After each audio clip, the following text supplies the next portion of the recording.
உண்டாக்கின ஒரு தெய்வம் உண்டானால் அது இயேசு கிறிஸ்து மாத்திரமே. அந்த இயேசு கிறிஸ்துவை நாங்கள் மறந்துவிடக் கூடாது.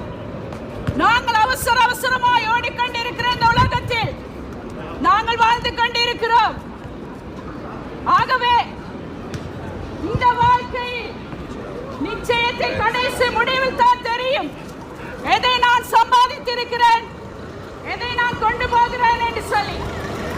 என்னுடைய தாய் என்னுடன் வர முடியாது, என்னுடைய கணவன் என்னோடு வர முடியாது, ஏன் நான் பெற்ற பிள்ளைகள் என்னோடு வர முடியாது. ஒரு குறிப்பிட்ட காலம் வரைக்கும் தான் அவர்கள் எங்களோடு பயணிப்பார்கள். ஆனால் என்னையும் உங்களையும் உண்டாக்கின தேவன் ஒருவர் என்று சொன்னால் அந்த இயேசு கிறிஸ்துவே, அந்த இயேசு கிறிஸ்து மாத்திரம் எங்களோடு பயணிப்பார். நாங்கள் இந்த பூமியிலே கண்களை